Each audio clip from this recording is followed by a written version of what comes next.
नमस्कार दोस्तों, जय हिंद। स्वागत है आप सभी का यूपी रेगुलर क्लासेस के इस ऑनलाइन प्लेटफॉर्म पे। और जैसा कि आपको पता है कि यूपी पीसीएस आरओ की परीक्षा नज़दीक है, जिसके संबंध में जो अभ्यास सीरीज चल रही है उसमें हम लोग 40,000 एमसीक्यू क्वेश्चंस के माध्यम से पूरे सिलेबस का रिवीजन और 1990 से लेकर 2024 तक के जितने भी प्रकार के लेटेस्ट प्रश्न आ चुके हैं उनका एक्सप्लेनेशन कर रहे हैं। ठीक है, तो आज की क्लास हमारी रहने वाली है हिस्ट्री की, और हिस्ट्री में भी एंशियन हिस्ट्री, प्राचीन भारत, और इसमें भी क्लास रहने वाली क्लास नंबर 8।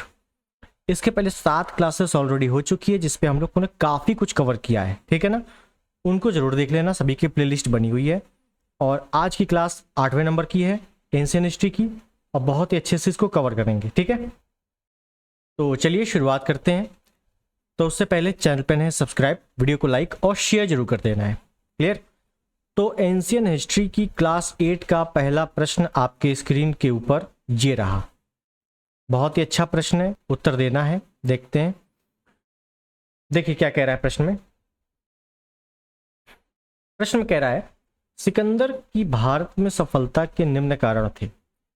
सिकंदर भारत में आक्रमण करता है। भारत में कौन है उस समय? पोरस। पोरस के साथ युद्ध होता है, लेकिन पोरस हार जाता है, सिकंदर जीत जाता है। ठीक है ना, ये बेसिक कहानी आपको पता है। लेकिन पूछा यह गया है सिकंदर जो सफल हुआ तो कारण क्या क्या थे। देखते हैं। पहला है भारत में तब कोई भी केंद्रीय सत्ता नहीं थी। सेकंड है उसकी सेना श्रेष्ठ प्रकार की थी। तीसरा है उसे देशद्रोही भारतीय शासकों का साथ मिला और वह एक अच्छा प्रशासक था। तो देखिए, भारत में तब कोई भी केंद्रीय सत्ता नहीं थी, ये बिल्कुल सही है। मतलब कहने का कि वो जब भारत आता है ईरान वाले या मध्य एशिया वाले क्षेत्र से, तो पश्चिमोत्तर भारत में क्या था, बहुत ही छोटे छोटे राजवंश हुआ करते थे जो आपस में कभी भी संगठित नहीं हुए। तो जाहिर सी बात है भारत में कोई भी केंद्रीय सत्ता नहीं थी। उसकी सेना श्रेष्ठ थी, बिल्कुल सही है। उसे देशद्रोही भारतीय शासकों का साथ मिला था। एक एग्जाम्पल लें तो तक्षशिला का एक शासक है, जब वो भारत आता है तो तक्षशिला का एक शासक है आम्बी। कौन है? आम्बी। आम्बी ने क्या किया है, बिना लड़े ही आत्मसमर्पण कर दिया है इसके सामने, और सिकंदर का सहयोगी बन गया है। और उसी ने बताया कि भारत में ये ऐसे ऐसे आप जाओगे, रास्ता बता दिया या शासकों का नाम बता दिया। ठीक है, इसी वजह से आम्बी को भारत का प्रथम देशद्रोही शासक, भारत का प्रथम देशद्रोही शासक कहा जाता है। किसे? आम्बी को। कहाँ का है? तक्षशिला का। क्लियर है? और तीसरा भी सही है, वह एक अच्छा प्रशासक है। गलत। प्रशासक होने का मतलब है कि उसने कहीं ना कहीं शासन किया हो, तो उसने शासन किया ही नहीं है। वो इधर ही उधर भागता रहा दौड़ भाग में, और फिर वापस लौटते समय बेबीलोन में उसकी मृत्यु हो जाती है। तो उसने शासन किया ही नहीं। तो ऑप्शन जो फोर्थ है, ये चौथा वाला पॉइंट है, ये गलत है। तो इसका मतलब 1 2 3 सही है, option B is the right. Option B बिल्कुल सही है। यहाँ पे ज़्यादातर लोग उपयोग सभी लगा देंगे, सभी नहीं होगा। वह एक अच्छा प्रशासक नहीं था क्योंकि उसने कभी शासन किया ही नहीं। तो ऑप्शन बी बिल्कुल सही है यहाँ पे। ठीक, तो थोड़ा सा हम लोग सिकंदर के बारे में जान लेते हैं, थोड़ी सी डिटेल, जैसे जैसे क्वेश्चन पूछा जा सकता है। यूनानी आक्रमण, यूनानी आक्रमण।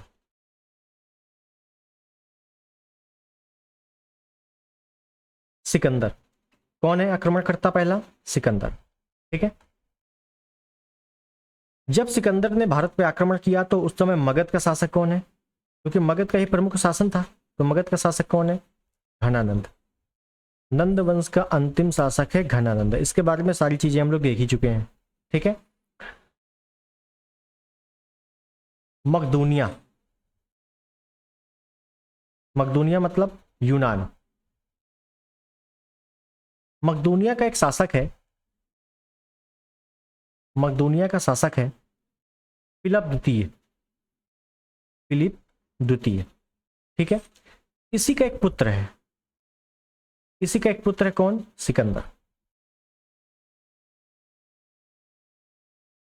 अब ये करता क्या है कि विजेता बनने के लिए बैक्ट्रिया प्रांत हो गया, बैक्ट्रिया हो गया, काबुल हो गया, कांधार हो गया, यहां पे युद्ध करते करते, इनको पराजित करते करते, इनको जीतते हुए हिंदुकुश पर्वत को पार किया।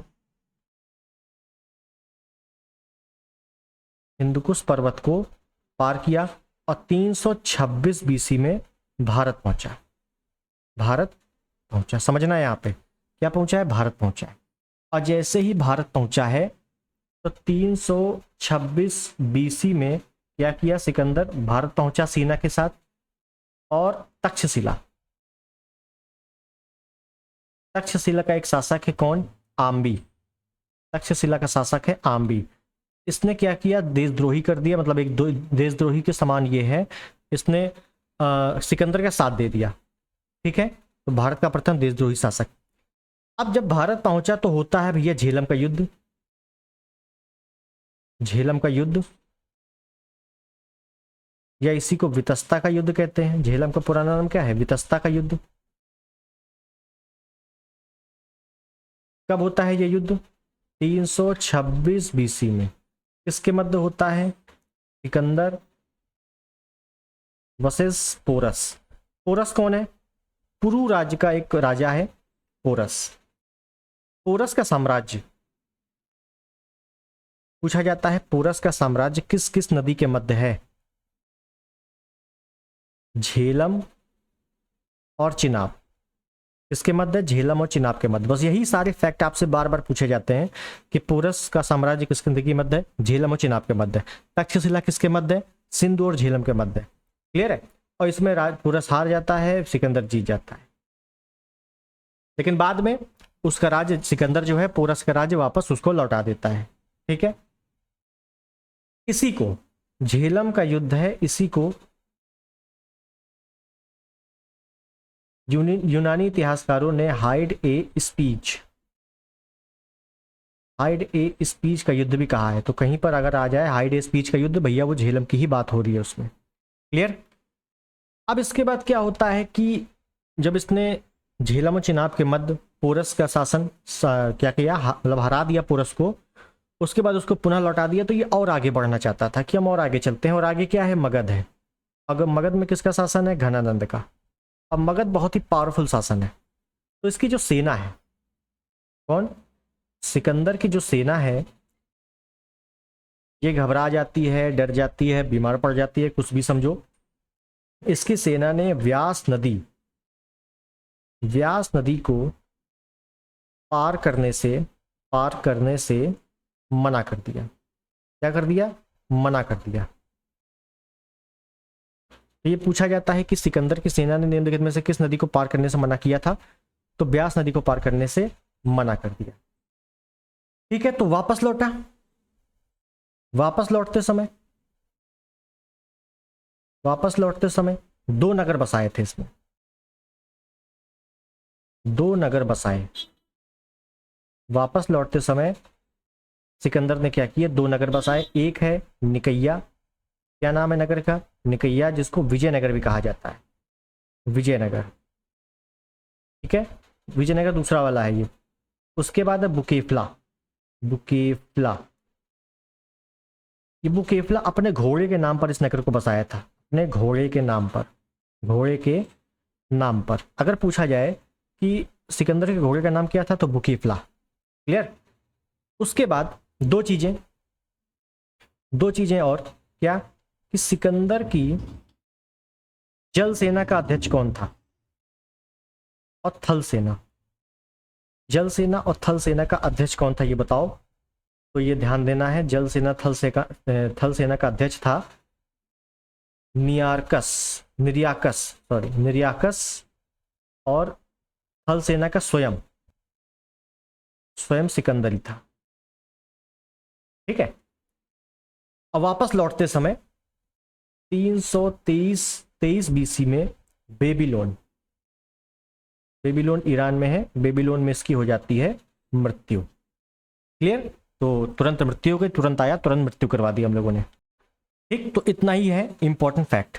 अब क्वेश्चन देखते हैं कैसे कैसे क्वेश्चन पूछे जाते हैं। एक क्वेश्चन हम लोगों ने ये देख ही लिया था यहाँ पे। ठीक है, आगे देखें। निम्नलिखित में से कौन सिकंदर के साथ भारत में नहीं आया था। अब देखिए, मैंने आपको मौर्य बता दिया है, हिंद एवं शासक बता दिए हैं, आगे जाके गुप्त भी बताएंगे। अब आपको याद होना चाहिए, एलिमिनेट मेथड आना चाहिए। नियार्कस तो जल सेना का अध्यक्ष ही था। डाइमेकस मैंने बताया था, मेगस्थनीज, डाइमेकस, डायोनियस, ये सब मौर्य काल में आते हैं। और सिकंदर क्या है, घनानंद के काल में आता है, तुरंत ही वापस लौटता है, उसमें मर जाता है। तो डाइमेकस तो आ ही नहीं सकता इसके काल में, तो option C is the right. बाकी ए बी डी ये तीनों सिकंदर के साथ आए थे। ठीक है, डाइमेकस बिंदुसार, अशोक के पिताजी बिंदुसार के काल में आता है, काल में आता है। सीरिया का राजा एंटियोकस इसको भेजता है। ठीक है, मैंने बताया था आपको। आगे चलते। युद्ध भूमि में बड़ी संख्या में सैनिकों के मारे जाने अथवा आहत हो जाने के बाद किस भारतीय गण अथवा राज्य की स्त्रियों ने सिकंदर के विरुद्ध शस्त्र धारण किया था? देखिए, सिकंदर ने कई लोगों को मारा था, कई लोगों का मतलब है काफी पुरुषों को मारा था। तो इससे क्या हुआ था कि जो महिलाएं थी, स्त्रियां थी, इन्होंने शस्त्र धारण कर लिए थे और युद्ध किया था। तो यह पूछा जाता है कहां की महिलाएं थी, तो अश्मक, अश्मक की राजधानी है मस्सक, मस्सक यहां की महिलाएं थी। तो ऑप्शन डी बिल्कुल सही है। क्लियर। नेक्स्ट, निम्नलिखित में से हमारे देश को इंडिया संबोधित करने वाले कौन थे? भारत का नाम इंडिया किसने रखा था? तो यूनानी आए थे, सिंधु नदी के तट पे बसे, सिंधु को इन्होंने इंडस बोला और इंडस से ही नाम पड़ा इंडिया। बेसिक कहानी सबको पता होती है, option is the right. Clear है। चलिए आगे चलते हैं अगले प्रश्न में। पुराणों के संदर्भ में निम्नलिखित में से कौन से कथन सही हैं? लेटेस्ट पीसीएसजे 23 में आ चुका प्रश्न है। पहला है, विष्णु पुराण को मौर्यों के इतिहास के लिए अधिक प्रामाणिक माना जाता है। मतलब विष्णु पुराण में मौर्य वंश का इतिहास है। ठीक। तो दूसरा है, मत्स्य पुराण को आंध्रों के इतिहास के लिए अधिक प्रामाणिक माना जाता है। अब देखिए यहां पे कैसे आप पहचानोगे, दोनों क्वेश्चन हम लोग कर चुके हैं। कैसे, देखिए पहली बात तो विष्णु पुराण में मौर्य वंश का उल्लेख है, बिल्कुल सही है। आगे चल के वायु पुराण में बताएंगे, वायु पुराण में लिख लेना है कहीं पर, वायु पुराण में गुप्त वंश का उल्लेख है। उसके बाद है मत्स्य पुराण, मत्स्य पुराण को आंध्रों के इतिहास के रूप में प्रमाणिक माना जाता है, बिल्कुल सही है। आंध्रों का इतिहास, आंध्र, आंध्र प्रदेश मतलब अमरावती, और अमरावती किसकी राजधानी है? सातवाहन वंश। तो सातवाहन वंश, मत्स्य पुराण में किस वंश का उल्लेख है? सातवाहन वंश का। मत्स्य पुराण में किस वंश का उल्लेख है? सातवाहन वंश का। ठीक है, सातवाहन वंश की राजधानी क्या है? प्रतिष्ठानपुर, पैठन, गोदावरी नदी के किनारे, महाराष्ट्र। लेकिन बाद में ये राजधानी बन जाती है आंध्र, अमरावती। क्लियर है। तो ये दोनों क्वेश्चन मैंने पिछले टर्न पर बताए थे आपको, तो ये दोनों सही है। थोड़ा डिटेल में पूछा गया है, अच्छा प्रश्न है, ऑप्शन सी बिल्कुल सही है। नेक्स्ट, निम्नलिखित में से कौन एक कवि एवं संगीतज्ञ था जो कविराज अथवा कवियों के शासन के उपनाम में प्रसन्नता का अनुभव करता था? कुल मिला के कविराज किसको कहा जाता था? कविराज किसका उपनाम था? कविराज की उपाधि किसे दी गई थी? ये पूछा गया है। चंद्रगुप्त, स्कंदगुप्त, समुद्रगुप्त।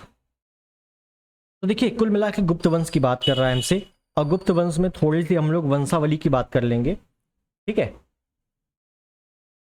गुप्त वंशावली, और उसके बाद गुप्त वंश में थोड़े थोड़े फैक्ट देखते हुए चलेंगे। तो पहली बात तो गुप्त वंशावली का उल्लेख किसमें है? गुप्त वंशावली का उल्लेख किसमें मिलता है? पूछेगा तो बताना क्या है। तो गुप्त वंशावली का जो उल्लेख है वो मिलता है बिलसड अभिलेख, बिलसड अभिलेख। ठीक है, तो अगर आपसे पूछा जाए कि गुप्त वंशावली का उल्लेख किसमें है, बिलसड अभिलेख में है। लेकिन इस बिलसड अभिलेख में रामगुप्त का उल्लेख नहीं है, रामगुप्त का उल्लेख नहीं है, क्योंकि थोड़ा सा अगर डिटेल पेपर बनेगा तो यही ऐसी प्रश्न आएंगे, रामगुप्त का उल्लेख नहीं है। ठीक है, तो अब गुप्त वंशावली में उल्लेख किसका किसका है? तो सबसे पहला जो है श्रीगुप्त है, उसके बाद है घटोत्कच,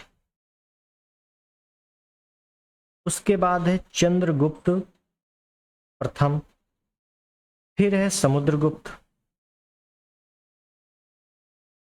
फिर है चंद्रगुप्त द्वितीय, फिर है कुमारगुप्त प्रथम, फिर है स्कंदगुप्त, और फिर है आपका भानुगुप्त। तो ये एक मोटा मोटा वंशावली है और भी शासक हैं लेकिन वो ज़्यादा इंपॉर्टेंट नहीं है, क्वेश्चन आते हैं तो इन्हीं में से आते हैं और बुकों में भी इनके बारे में ज़्यादा दिया हुआ है। ठीक है, हमसे पूछा है कविराज की उपाधि, तो कविराज बोला गया है समुद्रगुप्त को। इसको बोला गया है समुद्रगुप्त को। ठीक है, तो ऑप्शन बी बिल्कुल सही। आगे देखेंगे चलते हुए। नेक्स्ट, निम्न गुप्त शासकों में से कौन सा प्रथम महाराजा धीराज की उपाधि धारण करने वाला था? महाराजा धीराज, देखिए जो श्रीगुप्त है और घटोत्कच, घटोत्कच, श्रीगुप्त के बाद घटोत्कच और घटोत्कच के बाद चंद्रगुप्त प्रथम, चंद्रगुप्त प्रथम। ठीक, श्रीगुप्त घटोत्कच इन दोनों ने क्या किया है? महाराजा की उपाधि धारण की है, महाराजा की उपाधि धारण की है। देखिए चंद्रगुप्त प्रथम जैसे ही आता है तो प्रथम शक्तिशाली या प्रथम योग्य शासक है और इसी को गुप्त वंश का वास्तविक संस्थापक माना जाता है। गुप्त वंश का वास्तविक संस्थापक। और जब ये शासक बनता है, राज्याभिषेक होता है 319 ईस्वी में, तब इसी को गुप्त संवत कहा जाता है। गुप्त संवत। तो ये पूछा जाता है गुप्त संवत कब चला है? 319 ईस्वी में चला है। कैसे चला? तो चंद्रगुप्त प्रथम ने जब राज्याभिषेक किया तभी जो है गुप्त संवत चलाया गया। और चंद्रगुप्त प्रथम ने ही पहला शासक है ये जिसने महाराजा धीराज की उपाधि धारण की। पहला शासक है गुप्त वंश का, पहला शासक जिसने महाराजा धीराज की उपाधि धारण की है, चंद्रगुप्त प्रथम ने।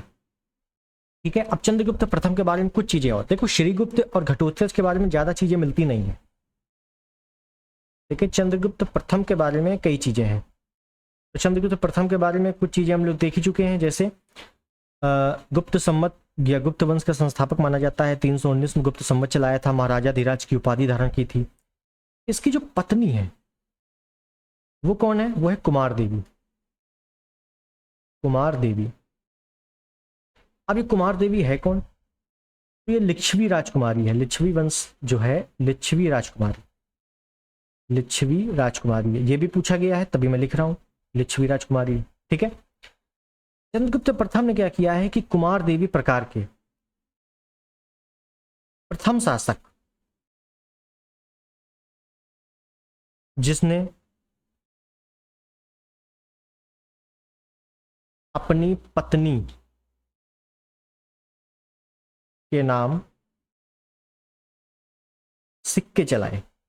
इंपॉर्टेंट क्या है? जिसने अपनी पत्नी के नाम सिक्के चलाए। अब कैसे क्वेश्चन आएगा कि प्रथम पहली बार राजकुमारी कुमार देवी के नाम के सिक्के चलाए गए या महारानी कुमार देवी के नाम के सिक्के चलाए गए? तो चंद्रगुप्त प्रथम चलाए थे। क्या नाम है? कुमार देवी प्रकार के सिक्के। कुमार देवी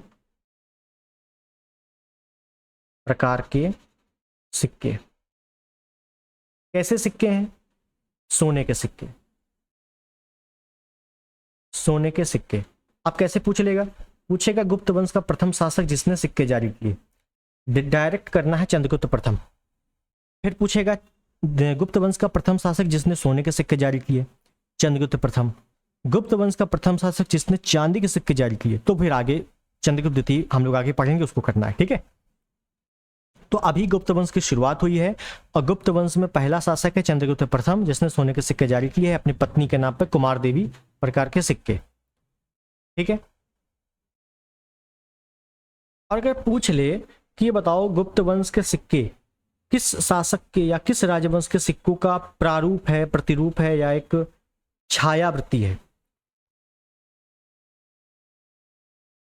मतलब शुद्ध भाषा में कहें तो गुप्त वंश के सिक्के किस राजवंश के सिक्कों की कॉपी है? तो कुषाण की। कुषाणों की तर्ज पर सिक्के जारी किए। क्यों कुषाणों की तर्ज पर ही सिक्के जारी क्यों किए? क्योंकि जो गुप्त है, गुप्त कौन है? ये है कुषाणों के सामंत, कुषाणों के सामंत है। पिछले टर्न पे कुषाण हम लोग देख ही चुके हैं। क्लियर है? चलिए आगे चलते हैं। अगला प्रश्न, चलो सूची 1 सूची 2 मिलान करना है, कर देते हैं, कोई दिक्कत। एक तरफ चंद्रगुप्त प्रथम है, समुद्रगुप्त है, चंद्रगुप्त द्वितीय, कुमार गुप्त प्रथम, दत्ता देवी, कुबेर नागा, कुमार देवी, अनंत देवी। ये सब कौन है? ये गुप्त शासक है। ये कौन है? ये गुप्त वंश की राजकुमारी है, महारानी है, राजकुमारी नहीं, महारानी बोलते हैं, गुप्त महारानी। ठीक, तो हमें बताना है कौन किसकी पत्नी है।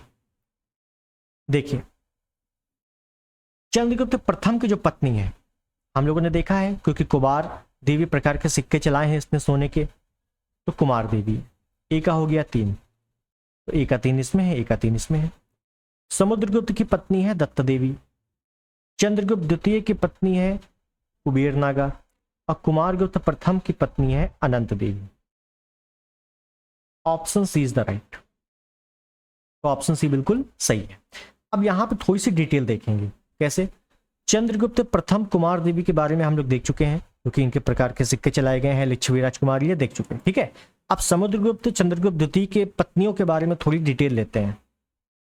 देखिए, समुद्रगुप्त,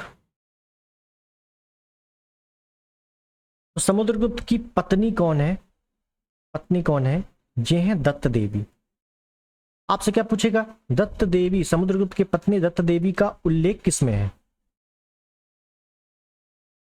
उल्लेख किस अभिलेख में है, ऐसे पूछ लेगा। तो याद रखना है, जो इनका उल्लेख है वो है आपका एरण अभिलेख। एरण अभिलेख, ये वही एरण अभिलेख है जिसमें सती प्रथा का पहली बार उल्लेख मिलता है। वही एरण अभिलेख है जो गुप्त वंश का अंतिम शासक है भानुगुप्त या विष्णुगुप्त, उसके समय का है एरण अभिलेख। लेकिन इसी एरण अभिलेख में समुद्रगुप्त की पत्नी दत्त देवी का भी उल्लेख मिलता है। इसी एरण अभिलेख में एक पॉइंट और, इसी एरण अभिलेख में बताया गया है, इसी एरण अभिलेख में एक उल्लेख और मिलता है। क्या मिलता है? कि समुद्रगुप्त, ये तो समुद्रगुप्त की पत्नी का उल्लेख है। अब बोला गया है अगर समुद्रगुप्त प्रसन्न है तो फिर वो कुबेर के समान है, कुबेर के समान है। लेकिन अगर क्रोधित है या रुष्ट है तो फिर वो यमराज के समान है, यमराज के समान है। ये स्टेटमेंट पूछा गया है यूपीएससी लेवल में, ठीक है, काफी पहले। तो याद रखना है कि समुद्रगुप्त प्रसन्न होने पर कुबेर के समान, दुखी होने पर या रुष्ट होने पर यमराज के समान। किस अभिलेख में इसका उल्लेख मिलता है? एरण अभिलेख में, और एरण अभिलेख में ही दत्त देवी का उल्लेख है। क्लियर है?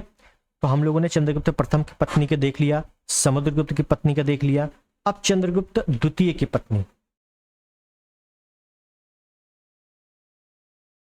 चंद्रगुप्त द्वितीय, देखिए अच्छे से देखना इसको, क्योंकि यहां पे थोड़ी सी चीजें इंपॉर्टेंट है।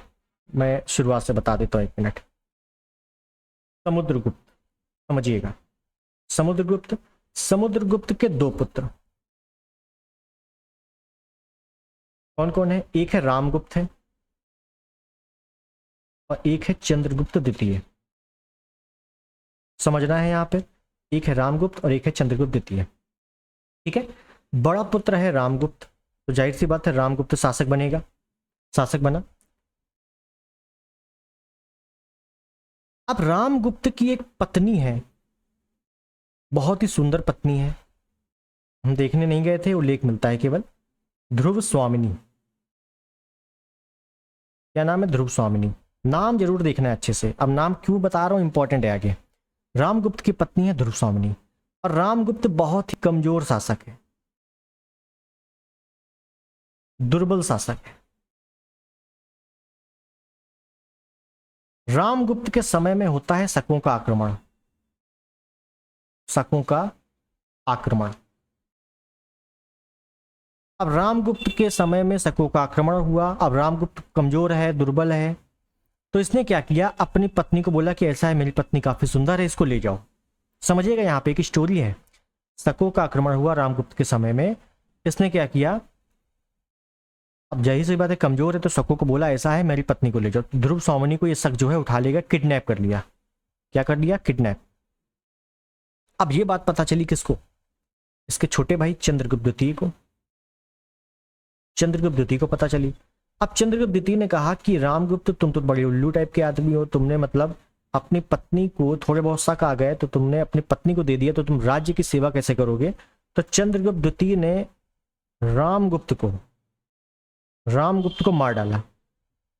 समझिएगा, यहाँ पे रामगुप्त को मार डाला और ये तुरंत गया अपनी भाभी को बचाने के लिए। जाहिर सी बात इसकी भाभी लगी ध्रुव स्वामिनी, तो ध्रुव स्वामिनी को बचाने के लिए गया, शकों को हराया, शकों को पराजित किया। ठीक, अब जब शकों को पराजित कर लिया किसने, चंद्रगुप्त द्वितीय ने शकों को पराजित कर लिया, तो किसको छुड़ा लाया, अपने भाभी को। किसको, ध्रुव स्वामिनी।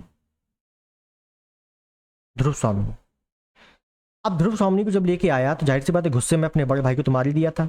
अब ध्रुव स्वामिनी ने कहा कि चलो ऐसा है कि मेरा पति वैसे भी सही नहीं था, जब मुझे दान कर सकता है तो राज्य की सेवा कैसे करेगा। तो चंद्रगुप्त द्वितीय ने अपनी ध्रुव स्वामिनी भाभी के साथ ही विवाह कर लिया और इसकी एक ऑलरेडी वाइफ है जिसका नाम है कुबेर नागा। ठीक है, अब मैं डायरेक्टली बता सकता था आपको कि ध्रुव स्वामिनी कुबेर नागा इसकी 2 पत्नियां हैं। मैंने क्यों बताया ऐसा, क्योंकि ये पूरी स्टोरी जो बताई है मैंने, शकों को पराजित किया, भाभी से विवाह किया, रामगुप्त कमजोर था, ये पूरी जो कहानी है इसका उल्लेख मिलता है किसमें, इसका उल्लेख किसमें मिलता है, इसका उल्लेख मिलता है विशाख दत्त की एक रचना है मुद्रा राक्षस, और विशाख दत्त की एक और रचना है देवी चंद्रगुप्तम। तो मोस्ट इंपॉर्टेंट क्वेश्चन है क्या, कि चंद्रगुप्त द्वितीय ने अपने बड़े भाई रामगुप्त की हत्या करके अपनी भाभी ध्रुव स्वामिनी के साथ विवाह किया था। इसका उल्लेख किसमें है, तो विशाख दत्त की रचना देवी चंद्रगुप्तम में है। बहुत बार ये क्वेश्चन आ चुका है अच्छे लेवल के एग्जाम में। ठीक है, तो इसको थोड़ा ध्यान रखना है। अब विवाह कर लिया किसके साथ, ध्रुव स्वामिनी के साथ, और कुबेर नागा इसकी तो ऑलरेडी वाइफ है ये। ठीक, इतनी बात आपको समझ में आ गई होगी। उसके बाद क्या होता है कि ध्रुव स्वामिनी से इसको एक पुत्र होता है जिसका नाम है कुमार गुप्त प्रथम, जो आगे चल के शासक बनता है। और कुबेर नागा से इसको एक पुत्री होती है जिसका नाम है प्रभावती गुप्त। डायरेक्टली आपका एनटीपीसी लेवल में पूछा गया है प्रश्न कि चंद्रगुप्त द्वितीय के पुत्री का नाम क्या था, तो प्रभावती गुप्त। ठीक, प्रभावती गुप्त का आगे चल के विवाह हो जाता है इसके साथ वाकाटक वंश का एक शासक है रुद्रसेन द्वितीय के साथ इसका एक विवाह हो जाता है। ठीक है, हटाओ। चंद्रगुप्त द्वितीय ने शकों को पराजित किया था तो इसी को सकारी बोला गया। शकों को पराजित करने के बाद शकों को पराजित करने के उपलक्ष्य में इसको विक्रमादित्य की उपाधि दी गई। इसी वजह से इसको चंद्रगुप्त विक्रमादित्य कहा जाता है। ठीक है, तीसरा हम ये लिख सकते हैं कि शकों को पराजित करने के उपरांत, शकों को पराजित करने की खुशी में इसने चांदी के व्याघ्र प्रकार के सिक्के जारी किए। व्याघ्र प्रकार के सिक्के जारी किए। बहुत बार आ चुका है कि गुप्त वंश का प्रथम शासक जिसने चांदी के सिक्के जारी किए तो चंद्रगुप्त प्रथम, और जिसने सोने के सिक्के जारी किए तो चंद्रगुप्त द्वितीय। चांदी के सिक्के जारी करने वाला चंद्रगुप्त द्वितीय पहला शासक है और सोने के सिक्के जारी करने वाला चंद्रगुप्त प्रथम पहला शासक है। क्लियर है। अगर आपसे ये पूछ ले कि बताओ शकों को पराजित किसकी सहायता से किया था, तो वाकाटक, अपने समधी जी हैं, वाकाटक की सहायता से, वाकाटक वंश की सहायता से शकों को पराजित किया।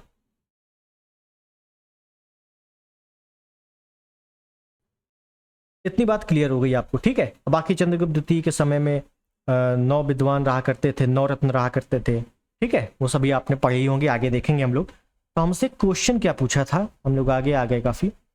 हाँ, तो पत्नियों के बारे में पूछा था, हम लोगों ने देख लिया है। आगे चलते हैं। सूची 1 सूची 2 मिलान करना है। गुप्त युग के मंदिर है, मध्य प्रदेश में अवस्थित है। तो गुप्तकालीन मंदिर जो मध्य प्रदेश में अवस्थित है वो बताना है। ठीक है, देख लेते हैं कैसे करना है इसको। और याद रखना है कि मंदिर निर्माण कला, मंदिर निर्माण कला की शुरुआत गुप्त काल से ही मानी जाती है, गुप्त काल से ही मानी जाती है। ठीक, देखिए एरण अभिलेख है, तो एरण का जो मंदिर है ये सागर जिले में है। ए का हो गया 3, सॉरी ए का नहीं, बी का 3, बी का 3 और बी का 3 जैसे ही हुआ तो ए तो हटा दो। उसके बाद भूभरा, भूभरा वाला याद रखना है। भूमरा, भूमरा मंदिर कई बार आ चुका है, भूमरा का शिव मंदिर। ऐसे पूछा जाता है कि भूमरा में किस देवता के मंदिर है, तो शिव मंदिर है। ये कहाँ पे, सतना में है, सतना जिला। डी का 2, डी का 2 है तो ये हट गया। उसके बाद है तिगवा, तिगवा याद रख लेना जबलपुर में है। तिगवा कहाँ पे है, जबलपुर में। ए का 1 तो ए का 1 ही में है, तो option B is the right. ठीक है, और एक बार याद कर लोगे तो आराम से चीजें समझ में आ जाएगी। जैसे एरण और भूमरा ये कई बार आ चुके हैं। तिगवा और नचना ये हो सकता है आप लोगों ने पहली बार सुना हो, लेकिन इसको थोड़ा सा देख लेना है, याद कर लेना है, क्योंकि लेटेस्ट है तो हो सकता है आने वाले एग्जाम में रख दे। आगे देखें, निम्नलिखित साहित्य की शास्त्रीय पुस्तकों में कौन गुप्त काल में लिखी गई थी। तो गुप्त काल में कौन सी लिखी गई थी, अमरकोश, कामसूत्र, मेघदूत, मुद्रा राक्षस, ये सभी कुछ लिखा गया था। Option D is the right. Amarkosh की रचना क्या है, अमरकोश किसकी रचना है, तो अमर सिंह की है। कामसूत्र किसकी है, वात्स्यायन की, वात्स्यायन। मेघदूत किसकी है, कालिदास की, कालिदास। अब मुद्रा राक्षस किसकी है, विशाख दत्त की, विशाख दत्त की एक और देवी चंद्रगुप्तम, जो कि बता चुके। नेक्स्ट, चंद्रगुप्त द्वितीय के संदर्भ में निम्नलिखित में से कौन सा कथन सही है। तो शक विजय के संदर्भ में सबसे प्रबल प्रमाण इस नरेश की रजत मुद्राएं हैं। मतलब चंद्रगुप्त द्वितीय ने शक विजय, शकों पर विजय किया, इसी वजह से रजत मतलब चांदी की मुद्राएं चलाई। बिल्कुल सही, पूरा देखा हम लोगों ने। इस मुद्राओं की तौल 33 ग्रेन हुआ करती थी। बिल्कुल सही, बिल्कुल सही है, दोनों सही है, तो option B is the right. जब बुकों में देखोगे तो 30 से 33 लिखा हुआ है, 30 से 33 ग्रेन। ठीक है, एक माप होती थी उस समय की। ठीक है, चलिए नेक्स्ट, निम्नलिखित में से कौन सही सुमेलित नहीं है। एक तरफ अभिलेख है और एक तरफ शासक है, देख लेते हैं कौन सा सही सुमेलित नहीं है। कुमारगुप्त प्रथम, कुमारगुप्त प्रथम के समय का है मंदसौर अभिलेख, इसी को दसपुर अभिलेख कहते हैं और इसी को एडवर्टीजमेंट अभिलेख कहते हैं, इसी को दसपुर अभिलेख। रेशम मार्ग का उल्लेख इसी अभिलेख में है। ठीक है, अभिलेखों की चर्चा हम लोग अलग से भी करेंगे, गुप्त वंश के जितने अभिलेख हैं अलग से देखेंगे हम लोग वीडियो में। पतिक, तक्षशिला अभिलेख। समुद्रगुप्त की पत्नी का उल्लेख एरा अभिलेख में है, तो इसको हम लोग मिलान कर सकते हैं, कोई दिक्कत नहीं। प्रभावती गुप्त जो चंद्रगुप्त द्वितीय की पुत्री है, उदयगिरी गुहा अभिलेख इसका नहीं है। उदयगिरी गुहा अभिलेख किसका है, कुमारगुप्त, कुमारगुप्त प्रथम का है। कुमारगुप्त प्रथम के समय का है उदयगिरी गुहा अभिलेख। और प्रभावती गुप्ता का जो अभिलेख मिलता है वो है पूना ताम्रपत्र अभिलेख, पूना ताम्रपत्र अभिलेख।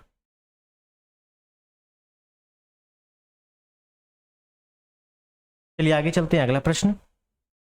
प्राचीन भारत में किस वंश का शासनकाल स्वर्णयुग कहा जाता है। तो गुप्त वंश को स्वर्णयुग कहा जाता है, प्राचीन भारत का स्वर्णिम काल गुप्त वंश को। और गुप्त वंश में भी चंद्रगुप्त द्वितीय के काल को, चंद्रगुप्त द्वितीय मतलब चंद्रगुप्त विक्रमादित्य के काल को स्वर्णयुग कहा जाता है। क्लियर है, सिंपल क्वेश्चन है। नेक्स्ट, वन लाइनर है। कौन सा राजवंश हुड़ों के आक्रमण से अत्यंत विचलित हुआ था। देखिए, हुड़ आक्रमण सर्वप्रथम स्कंदगुप्त के काल में हुआ। स्कंदगुप्त, पहली बात तो यहाँ पे गुप्त वंश सही है, option C is the right. और हुड़ आक्रमण जो हुआ है ये स्कंदगुप्त के काल में हुआ है, पहला जो हुड़ आक्रमण। ठीक, स्कंदगुप्त ने हुड़ों को पराजित किया, लेकिन लगातार हुड़ आक्रमण हो रहे थे। और इसका जो उल्लेख मिलता है स्कंदगुप्त का, एक अभिलेख है भीतरी का अभिलेख, स्कंदगुप्त के भीतरी अभिलेख में ये उल्लेख मिलता है कि स्कंदगुप्त ने थोड़ों को पराजित किया, और स्कंदगुप्त का जो पहला आक्रमण हुआ है ये स्कंदगुप्त के काल में हुआ है। क्लियर है? नेक्स्ट, निम्नलिखित में से किस गुप्त शासक ने सर्वप्रथम सिक्के जारी किए? देखो यहाँ पे ना तो सोना है ना चांदी है, यहाँ बोला गया है सबसे पहले सिक्के किसने जारी किए, तो सबसे पहले तो भैया चंद्रगुप्त प्रथम ने जारी किए थे कुमार देवी प्रकार के सोने के सिक्के। Option is the right, simple question है। नेक्स्ट, विदेशी राजा जिसने समुद्रगुप्त से अनुरोध किया था कि उसे भारत में बौद्ध विहार बनाने की अनुमति दी जाए, वह कौन था? मतलब एक विदेशी राजा है, विदेशी शासक है, जिसने बोला था कि बौद्ध विहार या बौद्ध मंदिर बनाना चाहते हैं, तो ये किया था मेघवर्मन ने। और ये कहाँ का है? ये श्रीलंका का शासक है, श्रीलंका का शासक। और ये कहाँ बनाना चाहता था? तो बोध गया में, बोध गया में एक विहार बनाना चाहता था। ठीक है, और ध्यान रखना है, मेघवर्मन। नेक्स्ट, समुद्रगुप्त के समय कांची का राजा कौन था? समुद्रगुप्त के समय कांची का राजा कौन था? देखिए, सबसे पहली बात तो कांची का राजा के बारे में देख लेंगे, उससे पहले समुद्र के बारे में थोड़ी सी चीजें देख लेते हैं, समुद्रगुप्त के बारे में। ठीक, देखिए,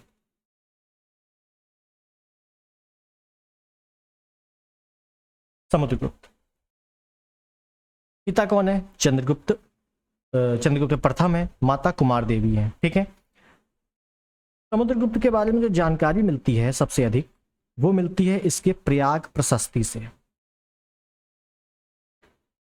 प्रयाग प्रशस्ति, इलाहाबाद स्तंभलेख, रचना किसने की है? प्रयाग प्रशस्ति की रचना किसने की है? तो समुद्रगुप्त का दरबारी कवि हरिसेन। कौन है ये? कवि है। तो कभी कभी आ जाता है कवि है कि चिकित्सक है, क्या है? तो कवि है, ध्यान रखना है। प्रयाग प्रशस्ति का उत्कीर्ण किसने करवाया है? तिल भट्ट। क्या नाम मिलता है? तिल भट्ट। भाषा क्या है? संस्कृत। शैली क्या है? चंपू। और जहां चंपू आ जाएगा इसका मतलब गद्य प्लस पद्य दोनों है। क्लियर है? इसी प्रयाग प्रशस्ति में समुद्रगुप्त के बारे में लिखा गया है कि 100 युद्धों का विजेता, समुद्रगुप्त को 100 युद्धों का विजेता किसमें बताया गया है? तो प्रयाग प्रशस्ति में। और इसके शरीर पर 100 घावों का उल्लेख, 100 घावों का उल्लेख इसमें किया गया है प्रयाग प्रशस्ति में। तो ये 2 पॉइंट और याद रख लेना है। 100 युद्ध किए थे तो एक युद्ध में 1 घाव मिला, तो 100 घाव, ऐसे याद कर सकते हो। ठीक है, समुद्रगुप्त को भारत का नेपोलियन भी कहा जाता है। नेपोलियन, समुद्रगुप्त को भारत का नेपोलियन भी कहा जाता है। किसने कहा? विंसेंट स्मिथ ने कहा है। Vincent Smith. ठीक है, भारत का नेपोलियन समुद्रगुप्त को कहा जाता है, लेकिन कहा किसने है? विंसेंट स्मिथ ने। क्लियर? उसके बाद थोड़ी सी चीजें और समुद्रगुप्त के बारे में। क्या? समुद्रगुप्त की कुछ उपाधियां हैं। उपाधियां कैसी उपाधियां? तो एक उपाधि मिलती है हमें धर्म प्रचार बंधु, प्रचार बंधु। ठीक है, एक उपाधि मिलती है अश्वमेध कर्ता, कविराज,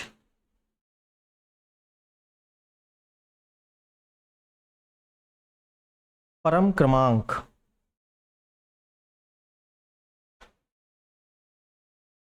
परम भागवत,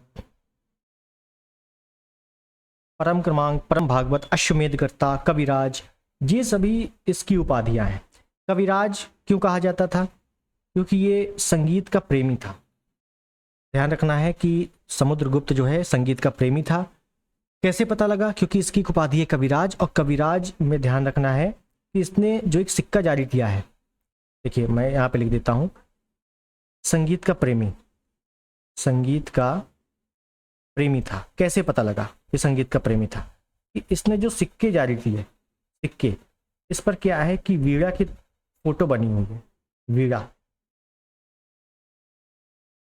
वीणा की तस्वीर बनी है, तो इससे पता लगता है कि ये संगीत का प्रेमी भी था। ठीक है, तो ये कुछ उपाधियां इसकी प्रमुख हैं। याद रखना है, समुद्रगुप्त को लिच्छवी दौहित्र भी कहा जाता है, लिच्छवी दौहित्र। इसको लिच्छवी दौहित्र किसको कहते हैं? समुद्रगुप्त को। ठीक है, तो इतनी चीजें इसके बारे में थोड़ी सी ध्यान में रखना। समुद्रगुप्त ने दक्षिण भारत के 12 शासकों को पराजित किया था। इधर लिख दें, दक्षिण के 12 राजाओं को पराजित किया। 12 राजा को क्या किया? पराजित किया। और समुद्रगुप्त की जो दक्षिण विजय है, ठीक है, पराजित किया था, याद रखो। और समुद्रगुप्त की दक्षिण विजय, समुद्रगुप्त ने जो दक्षिण विजय की है, दक्षिण भारत को जीता है, दक्षिण विजय की है, दक्षिण विजय को ही क्या बोला गया है? धर्म विजय कहा गया है। समुद्रगुप्त के दक्षिण विजय को धर्म विजय, धर्म विजय कहा गया है। किसने कहा है? प्रोफेसर राय चौधरी। ये प्रश्न भी आ चुका है कि समुद्रगुप्त के दक्षिण विजय को धर्म विजय किसने कहा है? प्रोफेसर राय चौधरी ने कहा है। ठीक, अब जो 12 राजा हैं जिनको पराजित किया है, यही आपसे पूछा गया है कि कहाँ के कौन कौन राजा हैं। तो पहले तो आप क्वेश्चन देखो, कांची का राजा कौन है? तो कांची का राजा है विष्णुगुप्त, ऑप्शन डी। ठीक, और कुछ राजाओं, 12 के 12 याद नहीं करने हैं, कुछ इंपॉर्टेंट है, जैसे कांची का हो गया। उसके बाद वेंगी, वेंगी मतलब आंध्र प्रदेश वाला क्षेत्र। वेंगी का राजा कौन है?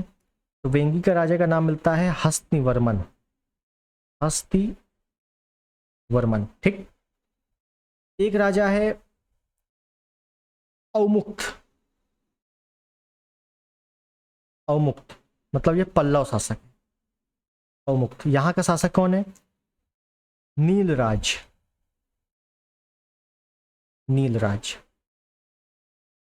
उसके बाद है एक पिष्टपुर, एक और लिख लो, पिष्टपुर। पिष्टपुर का राजा कौन है? महेंद्रगिरी।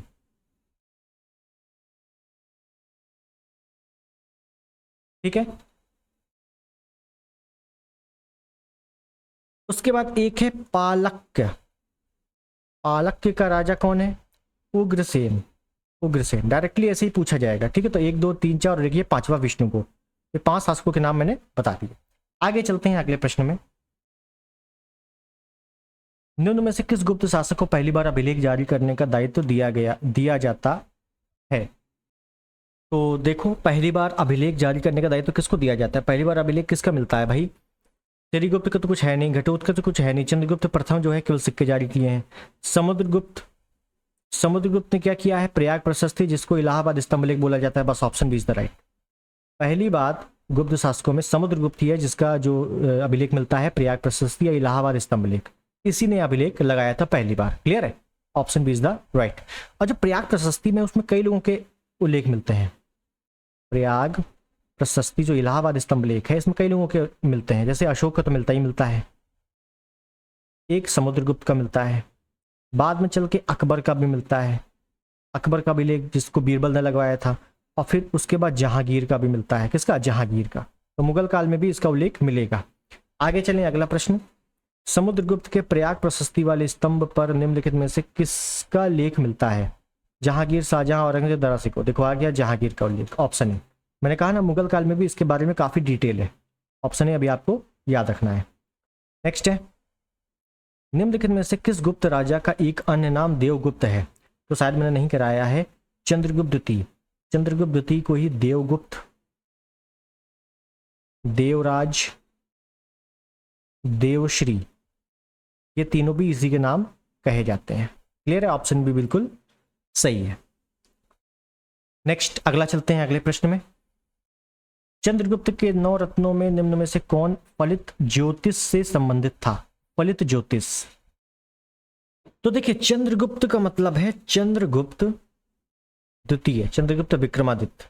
ठीक, चंद्रगुप्त विक्रमादित्य के अपनी राजधानी बनाई थी, द्वितीय राजधानी।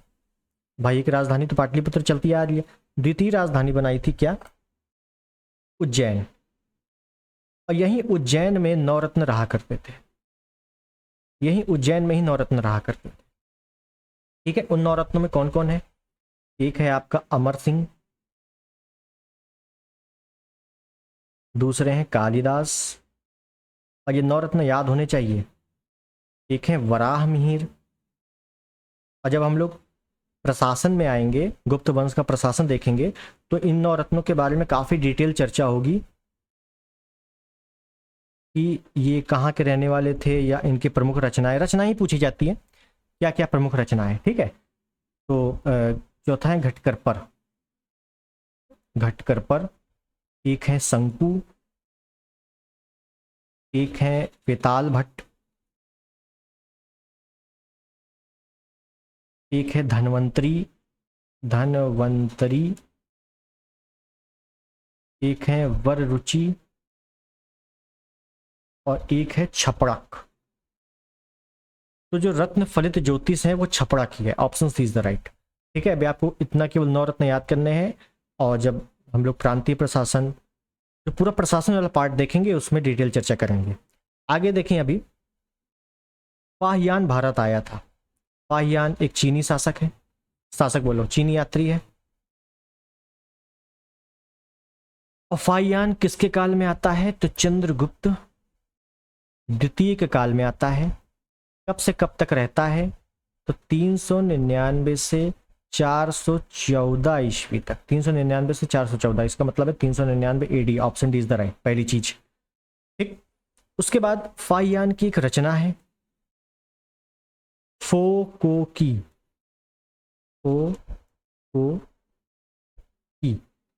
क्या रचना है? फो की। और फो को की में चंद्रगुप्त द्वितीय का उल्लेख है ही नहीं। पाटलिपुत्र को ब्राह्मणों का देश बताया गया है, यही सब है। तो कुल मिलाकर इतनी चीजें याद रखेंगे। क्लियर है? आगे चलते हैं अगले प्रश्न में। इसके सोने के सिक्कों में हीन धातु के मिश्रण का प्रतिशत सर्वाधिक था। मतलब कुल मिला के सोने के सिक्कों में मिलावट की गई थी, थ्योरिकल पार्ट अगर पढ़ा हो तो स्कंदगुप्त के काल में लगातार क्या हो रहा है? होड़ आक्रमण हो रहे हैं। उन होड़ आक्रमणों से बचने के लिए, होड़ आक्रमण हो रहे हैं, लूट के ले जा रहे हैं, इसी वजह से सिक्कों पर मिलावट, सबसे ज्यादा सिक्कों पर मिलावट स्कंदगुप्त के काल में की गई थी। ठीक है, और स्कंदगुप्त के काल में होड़ आक्रमण की शुरुआत होती है सर्वप्रथम, और जिसका उल्लेख मिलता है, इसी का अभिलेख भीतरी का अभिलेख है। भीतरी अभिलेख, इसी को जूनागढ़ अभिलेख कहा जाता है। ठीक है, जूनागढ़ अभिलेख कहा जाता है। होड़ कौन है? तो खाना बदोश जनजाति है। ठीक है ना, बस इतना याद रखो। उसके बाद है कि होड़ों के लगातार आक्रमण के कारण स्कंदगुप्त के समय सोने के सिक्कों में मिलावट होती है, जिसका उल्लेख ही सब इसमें मिलता है। और स्कंदगुप्त का एक पॉइंट और याद रख लेना है कि सौराष्ट्र मतलब गुजरात, इसी का गवर्नर है कौन?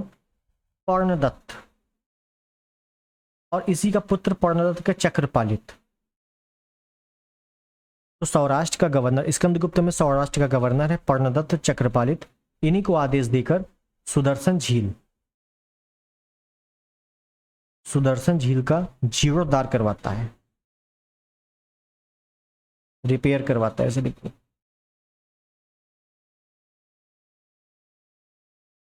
सुदर्शन झील को रिपेयर करवाता है कौन? स्कंदगुप्त। ठीक है, और मैंने आपको पिछले में बताया था कि सुदर्शन झील का जीर्णोद्धार किसने किसने करवाया है? तो चंद्रगुप्त मौर्य ने शुरुआत करवाई है, बनवाया ही है।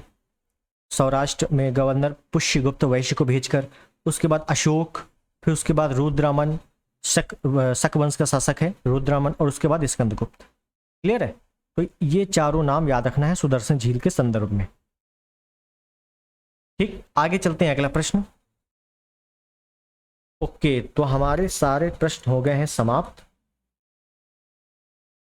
हम लोगों ने आज गुप्त वंश में थोड़ा सा एंट्री मारी है, गुप्त वंश में काफी चीजों को देख लिया है, और बहुत सारी चीजें भी बची भी हुई है। ठीक है, अभी पूरा का पूरा प्रशासन बचा हुआ है इसी का। ठीक है, अभी और शासक के बारे में भी कुछ चीज़ें देखेंगे, उसके बाद प्रशासन देखेंगे, क्योंकि प्रशासन से भी प्रश्न आते हैं, इस बार वहीं से प्रश्न ज़्यादा आए थे। ठीक, तो आई होप वीडियो आपको पसंद आया होगा। चैनल पे नए हैं तो सब्सक्राइब कर देना, वीडियो को लाइक कर देना और शेयर कर देना। मिलते हैं अगले वीडियो में, तब तक के लिए नमस्कार, जय हिंद, वंदे मातरम।